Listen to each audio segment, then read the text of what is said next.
There's an apartment below mine on the 13th floor, the 6th unit at the end of the hall on the left. I know apartment buildings, hotels, and whatnot.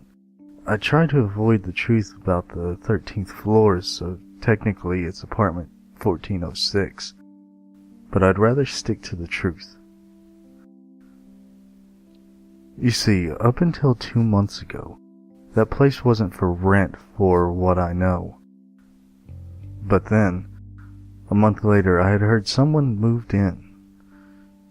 I can't say whether I was excited or not. I just hoped they wouldn't be partiers because I enjoy my sleep. Then, 1 month later, things started to take a turn. I had heard some noise coming from below, like shuffling around. 2 days later, there were more noises, like banging and muffled thumps. 1 day later, I started to hear yelling.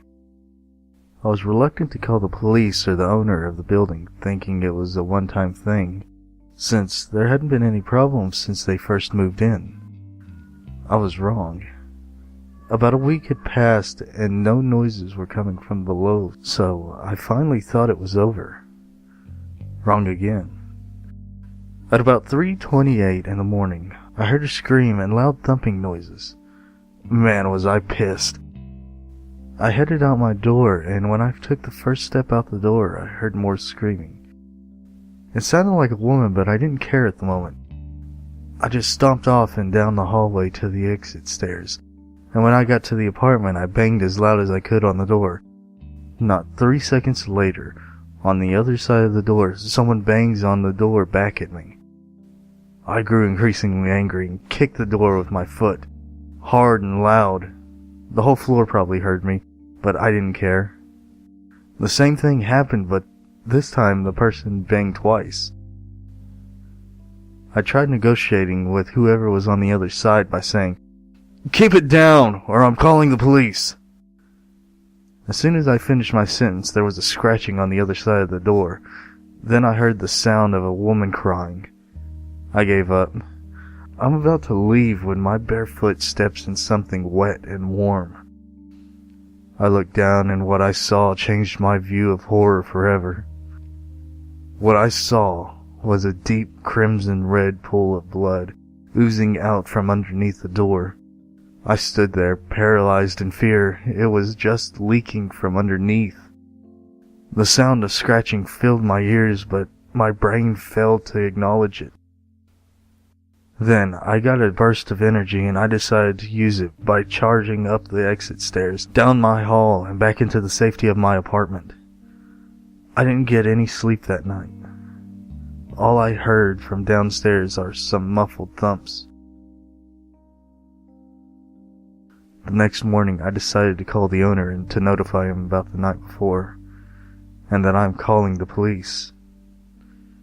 I tell him of the noises and the screaming, but not of the blood. I don't know why, but it seems a little too unreal. I guess that's the word. But when I finish, what he tells me next makes the blood look like a normal occurrence that night. He said, "But that unit has been vacant ever since the building was built."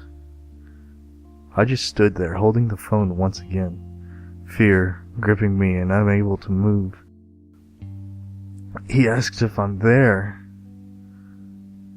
"It's probably just the pipes, man," he says casually and hangs up. These events mentioned here happened in 2002. It's been 10 years now and I've since moved away. From what I know, there was a fire that destroyed half the building and made it uninhabitable. The news said it started in a unit, but they didn't release the number. I already knew which one it was. The building was tore down, and they have built a park there for kids in its place. You know, sometimes I can still hear the screaming whenever I drive by there at night.